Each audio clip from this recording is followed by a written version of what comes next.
All right, welcome in. Late Kick is live. It is Tuesday night, November 2nd, the year of our Lord, 2021.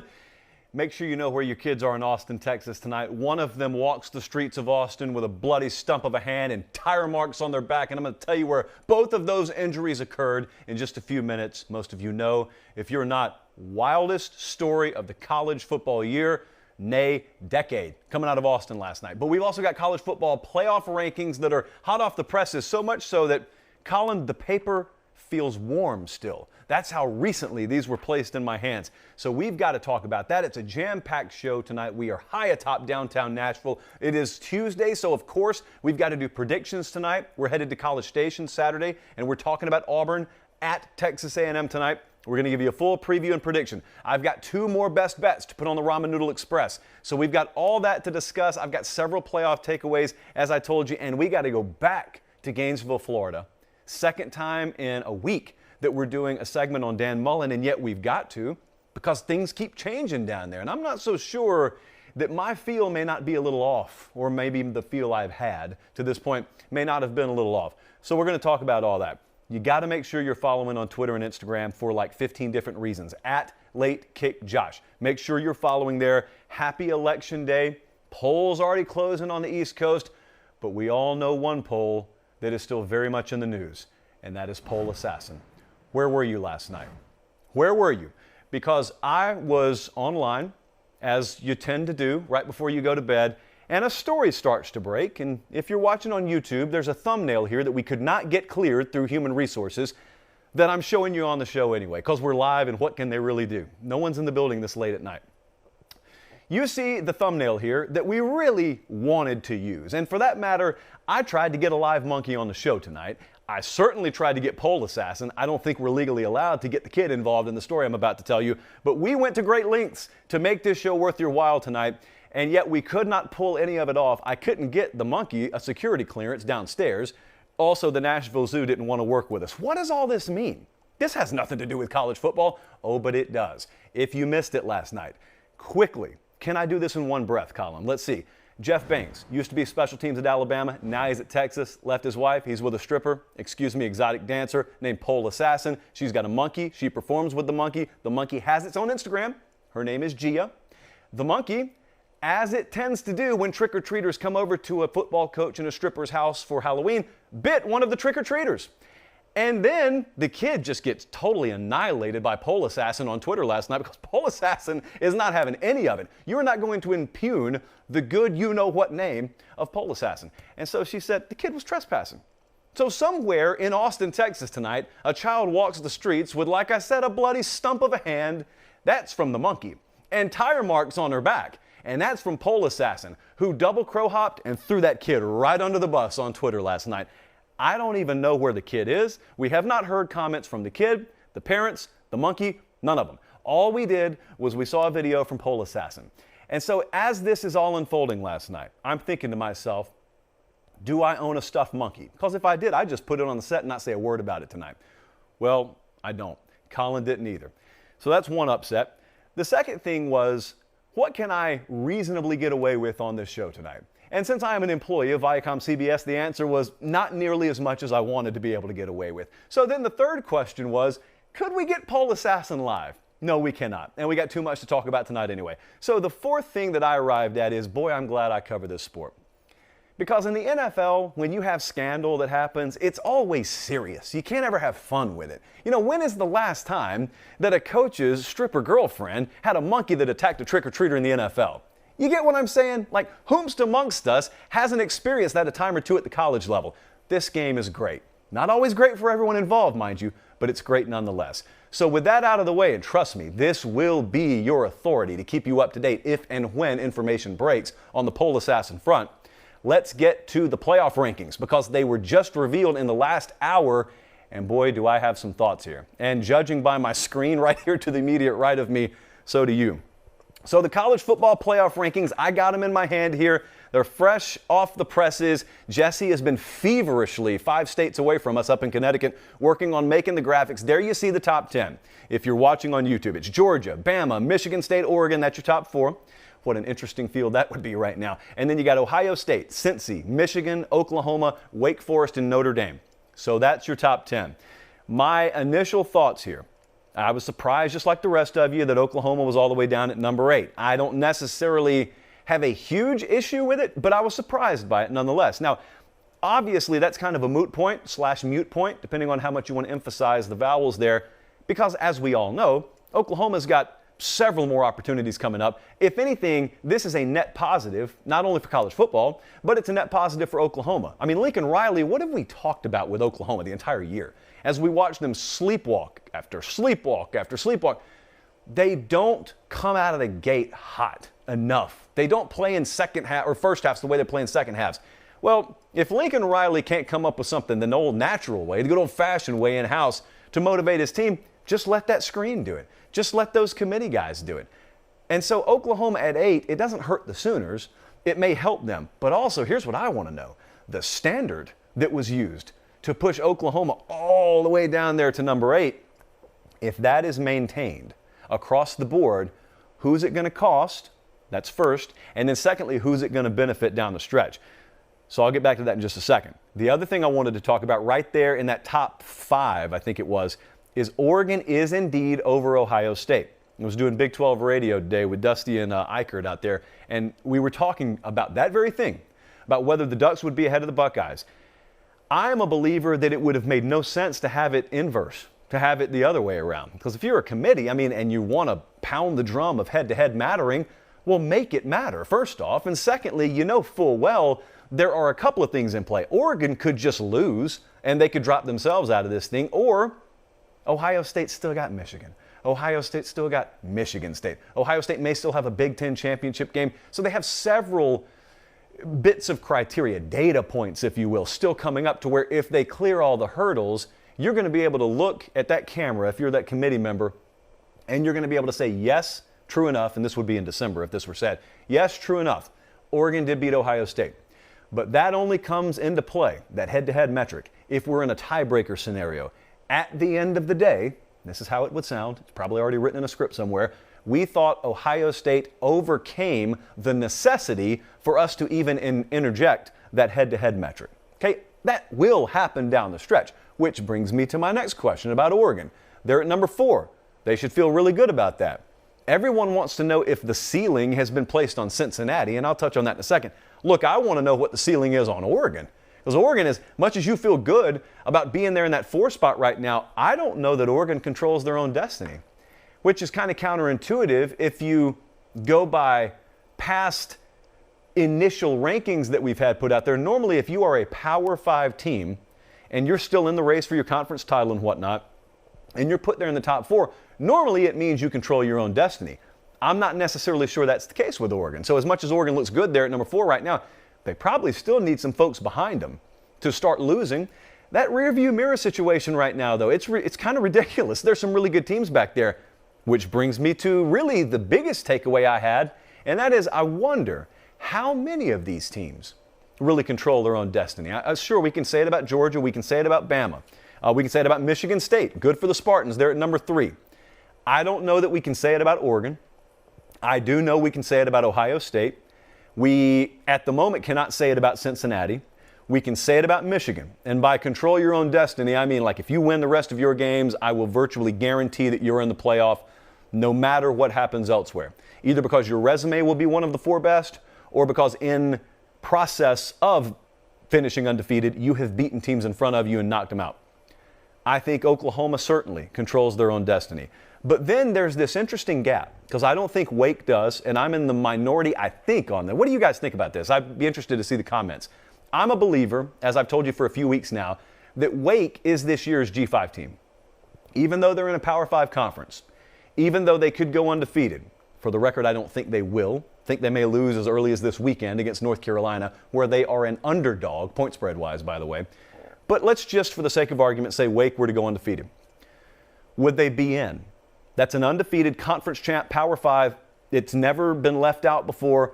I think this would be the first time that you could see that. Because I'm telling you unequivocally, I'm not putting Wake in, nor is that committee putting Wake in above Bama or Georgia if Bama wins in Atlanta. So those 2 are in.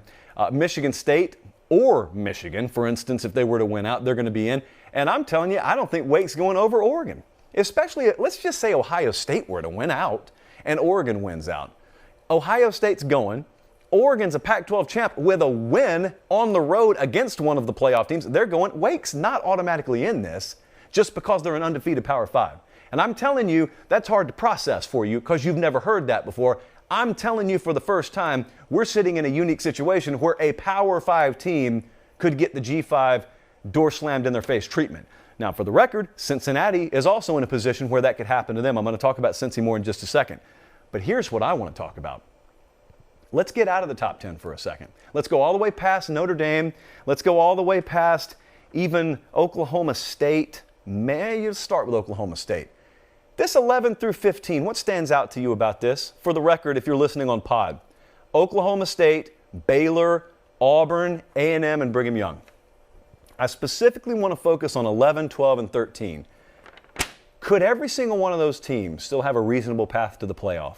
Oklahoma State and Baylor, they both still got Oklahoma. In a theoretical scenario, if they just keep winning, both of them would have a shot in the Big 12 championship game. So they're already fairly highly ranked. They would have very impressive wins down the road. So I think Oklahoma State and Baylor, they're way off your radar. I mean, Baylor's got Oklahoma coming into town next week if they can get past TCU Saturday. And they're about a touchdown favorite on the road, and the model really likes TCU for the record. If they could get past the Horned Frogs, that sets up a showdown in Waco. And I don't know how many times those three words in succession have come out of my mouth, but showdown in Waco we may very well have this time next week. And I've never been to a game in Waco. So let me put that little tease out there. I've had a flat tire in Waco this year. I have never been to a football game in Waco. And I would like for one of those things never happen again and the other to happen for the first time. Could I please direct your attention to the team ranked 13th right now? That would be the Auburn Tigers. Auburn 6-2. A lot of you dismissed them wholesale because the two-loss teams never made the playoff. I think it's very foolish to assume that we have a natural border on everything that could ever happen with just 7-year sample size. You know, it could be that in the 9th year of something we could see a first, or in the 14th year we could see a first. Obviously, a two-loss team is eventually going to get in here. I was talking to Colin as he and I were watching this happen. We were watching it happen real time. And I looked and I said, Colin, I think. And I said, hold on. Colin, I really think. Let me gather my thoughts again. Colin, yeah. I think Auburn controls their own destiny. And you know what? I'm right. If the Auburn Tigers win the remainder of their games, they will be in the playoff. And I don't care who they have to kick out of the way to put Auburn in the playoff. Yeah, they'd have 2 losses. You know who else they would have beaten? Down the stretch, they would have beaten number 14 A&M on the road. They would have beaten number 2 Alabama in Jordan-Hare, and they would have gone to Atlanta and beat number 1. If you think in your right mind that that team's going to beat 14, 2, and 1 with the impressive resume they already have and get left out, I don't care if they have 2 losses, guys. Auburn controls their own destiny. Auburn controls their destiny more than some of these teams in the top 10. I actually think Auburn controls their destiny more than undefeated Wake Forest does.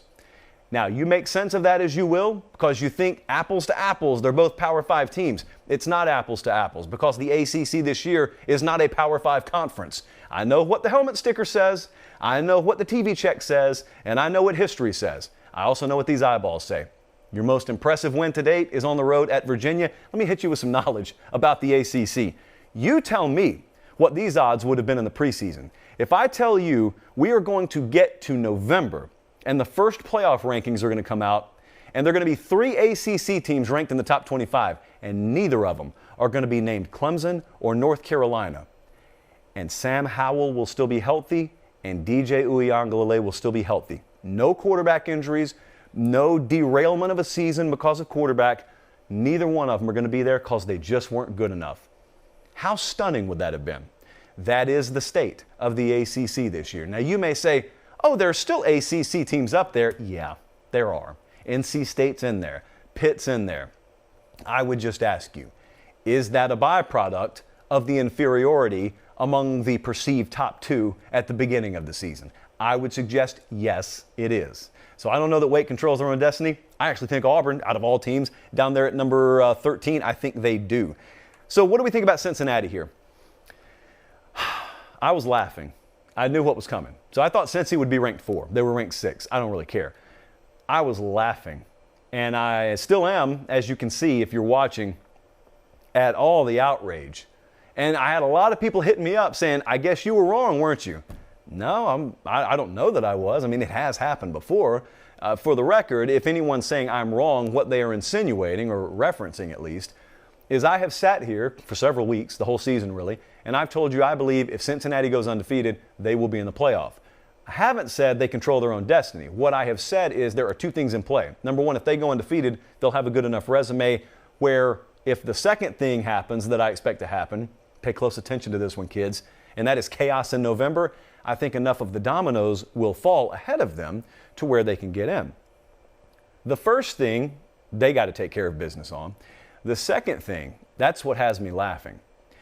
There are no, well, outside of Georgia, and maybe even including Georgia, there are no transcendently elite teams in college football this year. I don't think we have a single one. To assume after an October full of chaos and a September full of chaos that we're going to arrive in this sea of tranquility in November when the stakes are the highest and teams are the most vulnerable and there's the least margin for error and we've got young quarterbacks all over the place on these contending teams. If you think that all these teams, all this chalk is going to cruise right through Thanksgiving and beyond, I think you're kidding yourself. Cincinnati may also fall victim to what I'm talking about here, but certainly I would bet a lot of money that sometimes out of necessity because they'll play each other, but other times just out of the stakes in play and the relative vulnerability of some of these top teams, there will be more huge upsets. You may not have even seen the biggest upsets of the year yet.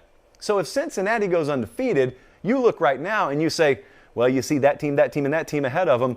That means that we've seen the ceiling of Cincinnati. Yeah, if all those teams win out, you have. Who told you they're going to win out? Not me. I don't think they're going to. I think you're going to see several of those teams fall. Several meaning more than one. So I think more than one of them are going to fall. So those are the initial playoff thoughts here. Biggest surprise, Oklahoma. And I think the other surprise to me, and maybe I just had to see it for it to register with me, I really think Auburn controls their destiny. I think that's my other biggest takeaway. I think an undefeated Power 5 in the top 10 does not, and I think a 2-loss Auburn at 13 does. So that's where I am on that. And I'll tell you where I'll be Saturday. I will see the Auburn Tigers Saturday. Could this be bias? Could I just be trying to curry favor with the Auburn administration? No, but sometimes I can anticipate what the comments are going to be, and so I just want to make the comment ahead of time. And I grew up close to Auburn. So it could just be War Eagle. I could have a little orange and blue tramp stamp on my lower back, and that could be what's up right now. Or it could just be what I really believe. One of the two, maybe both, somewhere in between, I don't know. But I'll finish what I was going to say. I'm going to be in College Station Saturday, which means we are going to be in the heart of SEC country at what I think is the biggest game of the week, and that is Auburn at Texas A&M. And you know who else is going to be there? Our Academy representatives. Yes, I got the heads up yesterday. Our Academy Sports and Outdoor representatives, the ones that personally facilitate all the wonderful things that we get to show and showcase, I guess, and also give away in the best of cases, going to meet them there Saturday, which means for you, probably some more free stuff to give away down the line, but also that means we get our usual southern sea of Academy Sports and Outdoor equipment and tailgating needs and all that stuff met. And it happens in the South all the time.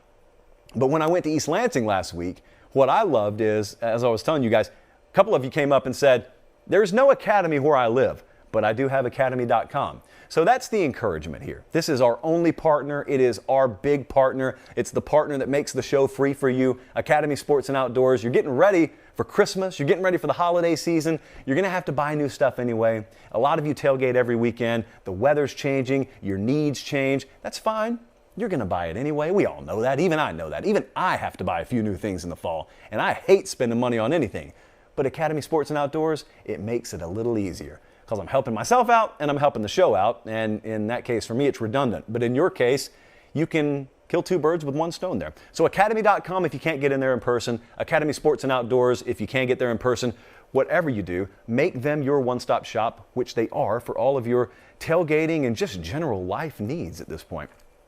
Okay, let's move on. We have predictions coming up on that game. That's going to be probably about 5 or 6 minutes from now. But boy, we got something to talk about again. I don't like repeating segments over and over again. I haven't even done 2 LSU coaching search segments back to back. But Daniel Mullen in Gainesville, Florida. I think I may have been wrong about the status of Dan Mullen at Florida.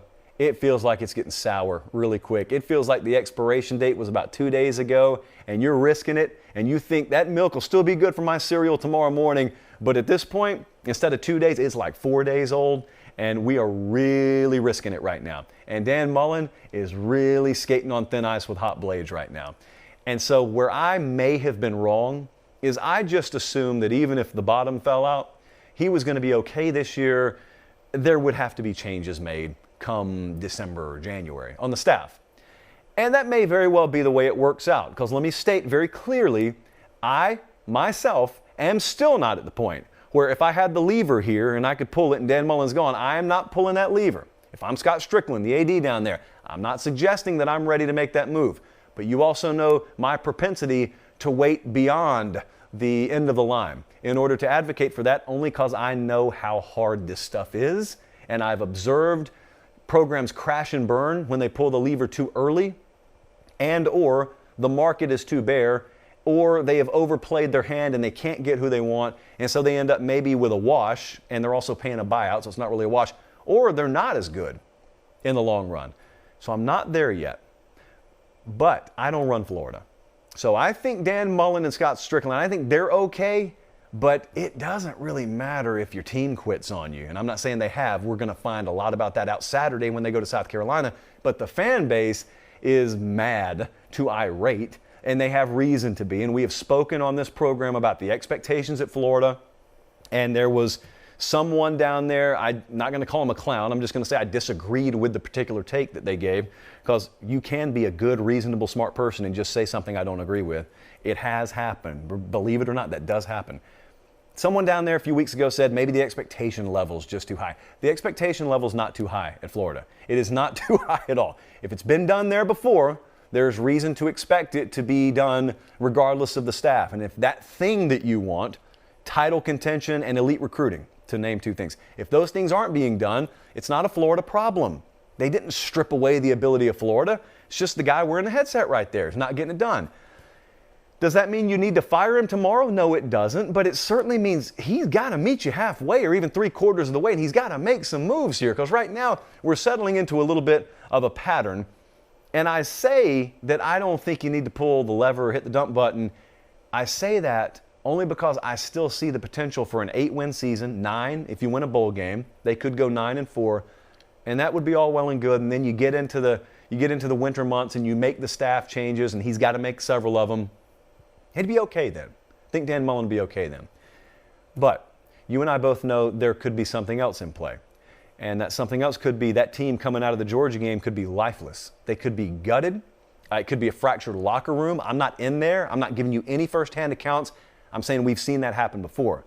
And if they are in that state of mind, then nothing's off the table. They go to South Carolina Saturday. They're like a 19-point favorite. They could lose. They could lose the game outright. I'm telling you, that will be Super Bowl mode for South Carolina and Shane Beamer. Don't think for a second Florida couldn't lose that game. They lost as a bigger favorite at home last year to LSU. It could absolutely happen. And if that were to happen, if they're in that state of disrepair, I don't assume they go to Missouri and win. I don't assume they beat Florida State. What I'm saying is Florida should win every game remaining on the schedule. There is also a total disaster scenario that could be in play. And at that point, I don't know what saves Dan Mullen. Here was my fear, and where I'm changing my perception here is I think my fear in 2020 is being validated more and more. To recap, my fear was Dan Mullen wanted out. He wanted to go to the NFL. I think that was pretty apparent from everybody involved. The only question was, is he going to have a shot? And I think he thought he was going to get that shot, and I think he handled himself that way and carried himself that way and acted that way last year. He was the senior in high school. I don't have to worry about the consequences. I'm not coming back. And then he had to come back, and he had to repeat 12th grade. Well, my fear was that people would not forget that down there. And my fear was also it was going to be very hard for him to fully check back in and that program to fully check back in. They never have. This program's not checked back in. And I don't think it's just a raw personnel issue, although players are at the heart of it at the end of the day and not having enough of them. My fear is that that's being realized. That's the first thing. The second thing, and this is where we got to play a clip from yesterday, I think it was, at Dan Mullen's press conference, And this really just triggered a whole firestorm. Now, in a second, Jesse's going to run the sound for you. And here's what's happening. You're going to hear the question. But to tee it up, when the Georgia-Florida game ended Saturday, remember on the Sunday show, I played you that clip from Kirby Smart. And Kirby Smart essentially just yelled in your face, I recruit 366 days a year. If they could let me, I'd do it 366. You've always got to be recruiting good players, beat good schemes, blah, blah, blah. Kirby Smart basically just kind of professed what his philosophy on football is, which is always what it should be if you're at one of these jobs. That is the lifeblood. Make no mistake about it. That is the lifeblood. So with that being the backdrop, a lot of folks subsequently had already started to, and then after that sound, they really started to talk about, again, the difference between the way Kirby Smart approaches things at the University of Georgia and the way Dan Mullen approaches things at the University of Florida. There's the perception, and I think it's born out of reality, that Mullen does not prioritize or care about recruiting nearly as much as guys like Nick Saban and Kirby Smart. And what aggravates Florida fans is they have the ability to recruit at that level if they had the right guy in the driver's seat. They don't, at least to match that kind of recruiting energy. So with that context, now we're going to play you the clip of what happened yesterday, and then I'll react to it coming back. Coach, the topic of recruiting has come up a lot the last couple of days from a few angles. Is a different approach needed for the level of consistency? Well, we're in the season right now. We'll do recruiting after the season, and when it gets this recruiting time, we can talk about recruiting. Sounds good. Okay. Next question. So Dan Mullen hates recruiting. I mean, the dude hates it. He does not like it. Dan Mullen is an NFL coach who happens to be in college. See, the reason Mike Tomlin shot those LSU rumors down so quickly the other day, and he had done so behind the scenes long before that, trust me, is because he's not interested in recruiting. Andy Staples had a good article on The Athletic today about why Chip Kelly, when given the option of Florida or UCLA, chose UCLA. He didn't want any part of this recruiting deal down here. Matt Campbell, I do not think you'll ever see him in the SEC. He doesn't want any part of recruiting down here, and that's fine. It's not for everyone. A lot of NFL guys would not try their hand in college because they're not interested in recruiting. It's not for everybody. That's fine. Here's the difference. None of those guys are coaching in the SEC. Dan Mullen is. And Dan Mullen is not just coaching at, with all due respect, Missouri. Dan Mullen is coaching at what should be a perennial powerhouse. You should be having to take backup options because Florida came in and took your top option. That's what recruiting at Florida should be. Instead, it's the other way around. And I would suggest to you, we were talking about this in an editorial meeting the other day, I would suggest to you that recruiting down there hasn't even been as good as it appears on the surface. Because there have been classes now, in the transfer portal most recently, where Florida's been willing to roll the dice on guys that may be high-risk academic casualties, or health-wise there may be some red flags on them that you don't know about and they're still rated high, and Florida's gotten them. They haven't panned out, but they got credit for them in the recruiting rankings and whatnot. Florida hasn't even been as good as they've appeared, and they haven't appeared to be elite at any time. And so that's where they are right now. Now, a lot of folks took that quote and they ran with it. And true enough, some people miscontextualized it. So here's the problem. The problem was not in a Florida fan or me just observing neutrally, listening to Dan Mullen and the words that came out of his mouth. The problem with what Mullen said yesterday was not that he said something and it got miscontextualized. Look, you can even admit folks miscontextualized him. The problem was if you took the miscontextualized version of what Dan Mullen said, i.e., I only recruit a certain time of year. I don't really prioritize it like Kirby Smart does. He can live his life. I'm going to live my life. If that were actually what came out of his mouth, the results would match it. That's the problem. The problem was not that someone mischaracterized what he said. The problem was the mischaracterized version matches what reality is right now in the world of recruiting, and that's on the field for Florida. And so what's going to happen? Like, what's going to change? Because outside of a severe staff overhaul, nothing's going to change. Dan Mullen is who he is. He's a really good football coach. He is a really good cook who has no interest in going and buying the ingredients. Now, if you can get someone to go get you the ingredients and bring them to you, then you can make a world-class meal. But therein lies the problem. Unless we have severe staff overhaul after this season and he brings in an all-star team of recruiters, that's not really going to happen, is it? and they're not slowing down at Alabama or Georgia. And here's the other thing. And this is what would concern me the most if I were a Florida fan, outside of the obvious. This may be the best shot he ever has. Florida State's been down. Miami's been down. Florida should be racking up in the state. And instead, it's been Ohio State and Clemson and Alabama coming down there. And they basically looked around and said, Dan, what are you going to do about all this talent? Okay, you're going fishing. Okay, well, we'll take it. We'll come down here and take it. Should never happen. Should never, ever be happening down there. So Florida State and Miami aren't going to be down forever. Like, this could have been the most wide open opportunity that Dan Mullen ever had down there. And so you got the fears being realized on my end. You've got, even when you miscontextualize things, it matching reality. And then you've also got the fact that, for all we know, this has been his best shot. Like, is it going to improve? Is it going to get any better? What's going to change? I see no reason to believe that anything's going to change. However, you're in kind of that nebulous area where if you want action taken down there, I don't know if you're going to root for your team to lose. I'm telling you right now, the state of affairs is not so severe that I think anything's going to change. So if you're pulling for the Florida Gators, just pull for the Florida Gators. If, however, you do think that changes are necessary to save that program, you're in a very weird spot.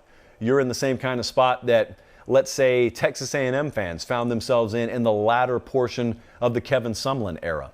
Sumlin seemed to be floating in that netherworld for a long time. They were finally bad enough where they fired him.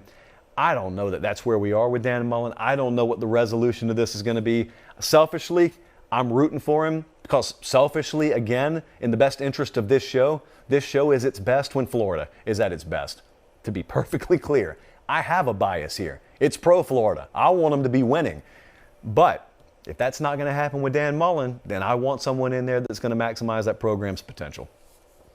Okay, let's predict. We only got one game that is marquee enough to predict on a Tuesday night. Now, come Thursday, I got several more games that we're going to get to. So we're going to do this, give you best bets, and we'll get out of here. Auburn at Texas A&M. A&M by 4.5. That's what the Aggies are favored by, about 4.5, depending on where you look. It's the Saturday game. It's 3:30 Eastern, 2:30 local time there. It's on CBS. We will be on the sidelines. This is where the Late Kick Renaissance Tour is taking us this week. Again, as I said Sunday, to right a great injustice, a grave wrongdoing on our part earlier this year, where I was at OU, Texas, had credentials to go to Bama, A&M, and instead I flew home and I watched that field get stormed at 38,000 feet. That was on me. Never again. And so we are going to Kyle Field. And I didn't know that we were going to get the opportunity, but we are going there. May even be there for Midnight Yell Friday night. Obviously, I've never experienced that. I've been to A&M before, but I've never experienced that. You know, a lot of people say the college football season goes by so fast. Well, no, it doesn't.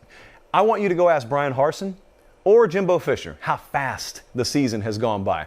I want you to think. For those of you who think this season has flown by, do you remember when Auburn got beat by Penn State and then almost lost to Georgia State? Do you remember when A&M got beat by Arkansas? Because it feels like about 2 years ago. It feels like these teams have already been playing for about 2 years. So much has happened, and we still got a month to go. So much has happened.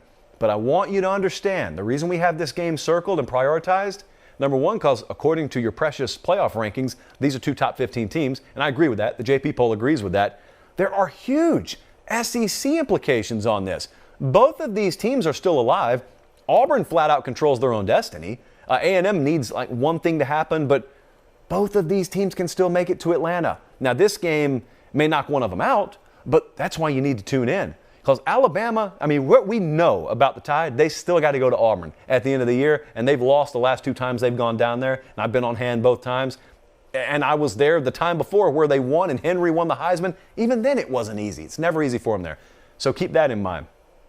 I have reason to believe that as great as Kyle Field is as a home field advantage, I think it will affect Auburn as little as any team A&M plays at home this year. Here's the reason. They are so battle-tested. Auburn is so incredibly battle-tested. They've already gone to Penn State, they've already gone to LSU, and they've already gone to Arkansas. I mean, Kyle Field, listen, I think it's one of the 3 or 4 best home field advantages in college football. I'm not on the 4-letter network side of things where I say you've never had an impact on games. I've been there. I know exactly how tough it is and how crazy it is. You get so much motion sickness on the field, by the way. When they start swaying side to side and you look up, don't look up. That's what I would advise you to do. If you're standing on the field, you just need to pull this. When that swaying starts, you just need to go like this. Because you look up, you get motion sickness. It's crazy. Having said that, I don't know that Auburn's going to be shook to the point where they get rattled just because of Kyle Field. That doesn't mean anything more than A&M's just got to outplay Auburn. That's all that means. But I'm just telling you, if you expect Auburn to fold because that place is going to be really loud Saturday, I think it's going to take a little bit more than that. They've already dealt with 2 or 3 fastballs of 100,000 plus. So this one I don't think will knock them off quite to the degree that maybe it did against Alabama even. This game, though, I think will end up feeling a lot like you thought Michigan State would. A lot of you, including me, thought that was going to be a game played in the upper teens, low 20s, not degree, but points. And then, whoever got to 24, 25, 26, whoever got in that realm first, that was going to be the winner. Well, we ended up with 37-33. This game right here, I think, is a low to mid-20s game. And so with A&M, I think it's 2 totally different games depending on how this starts. If the Aggies can get this thing settled into a groove and we start feeling like we're on pace for a 1st to 24 type game, that spells a lot of opportunity for Texas A&M. I think Texas A&M, especially at tight end, will be featured prominently with Weidermeyer. I always mispronounce Jalen's name. So J-Dub, I think he will be featured very prominently. Tight ends given Auburn defensively an issue, a time or 10 as of late. Yeah, not to mention he's a big facet of their offense anyway. But that, and if they settle in, they start getting that run game going early on, and they're clipping off a minimum of, let's say, 4.75 to 5 yards per carry, that's going to spell a lot of success for A&M. However, if it gets really loose early, which Auburn has the ability to do, and Bo Nix escapes the pocket a couple of times and they pop A&M early and they got, let's say, a 10-0 lead before you've even settled in, if they do to the Aggies what Michigan did to Michigan State last week, then all of a sudden you're looking at a game that could quickly turn into a different style fight than A&M really wants. And all of a sudden you're talking about a game that could get into the 30s, which I don't expect, nor do you expect. But then again, what did we expect last week versus what we got? So Bo Nix, for several reasons, I think ends up being the key facet here. The Auburn ground game is how they plan on winning. That's how they plan on being there in the fourth quarter.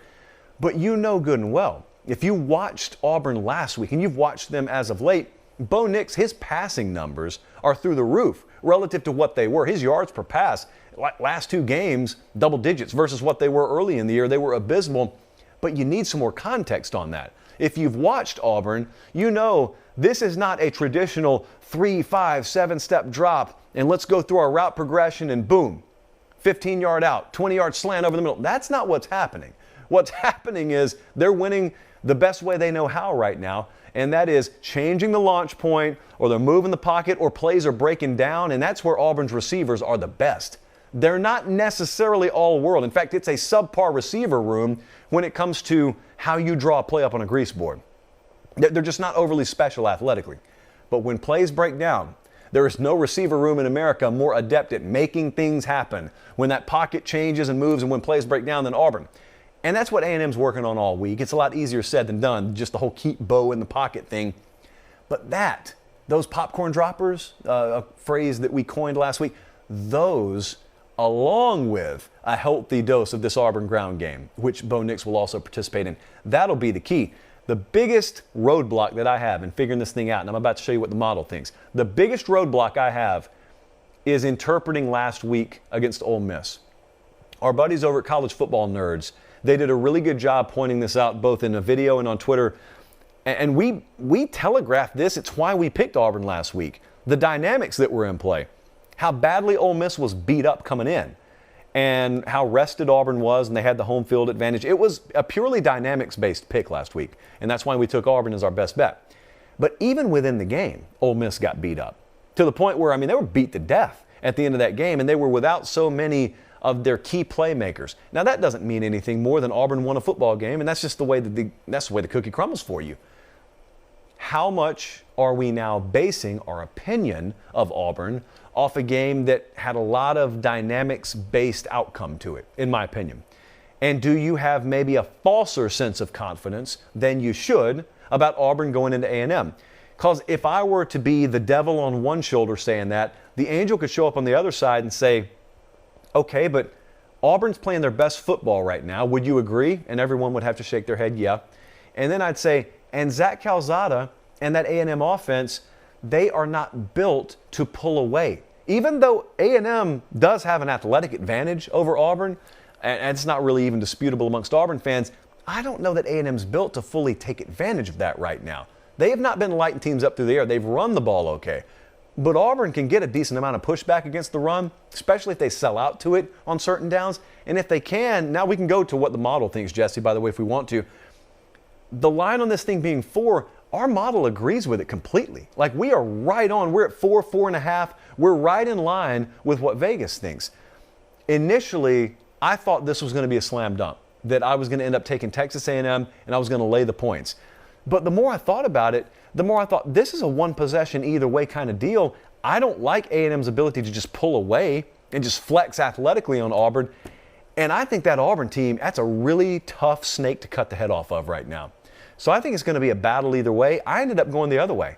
I ended up going Auburn plus the points. If anything, I would ever so slightly lean A&M to win the game. And I don't want to gloss over the result here in lieu of just the point spread, because the result is everything. I would very slightly lean Texas A&M because I think the athletic test on the road instead of a beat-up team at home, I think that does mean a little bit here. But, boy, I think it's close. I think it's going to be a really good, really hard-fought competitive game. Would not be surprised either way. I'll take A&M to win slightly. Anything over a field goal, I would take Auburn and the points. It's not an official play. We are not betting on that. All right, let's wrap it up with our Ramen Noodle Express picks best bet. I told you we are going heavy volume this week. I am not going to sit there again Saturday night and look at the model and say, wow, the model actually killed it today. We just took the wrong games. We're going to take all of them. That's what we're going to do. So Eastern Michigan plus 9, we're already on. I think that game's underway right now. So we gave you that one Sunday night. Here we go. Central Michigan tomorrow night. We've already handed most of these out. Central Michigan minus 9.5.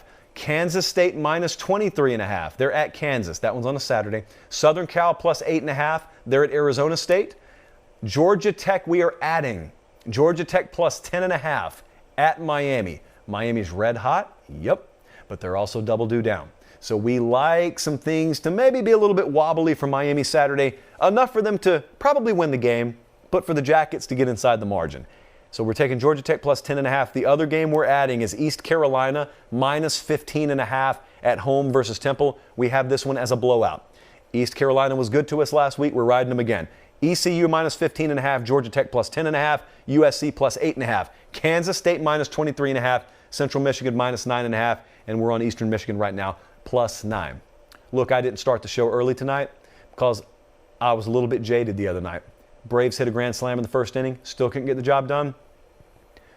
So having said that, I am about to go root like a schoolgirl for the Atlanta Braves to win the World Series tonight. I thank you so much for watching. 81% of our audience is still unsubscribed. Please, if you do nothing else tonight other than take your pills and go to bed, subscribe to the 24/7 Sports YouTube channel. It means the world to us. And that's it. That's the only request. Thank you so much for watching. For Director Colin and Jesse in Connecticut, I'm Josh Pate. Have yourselves a great rest of your evening. Tell a friend or two about the show, and God bless.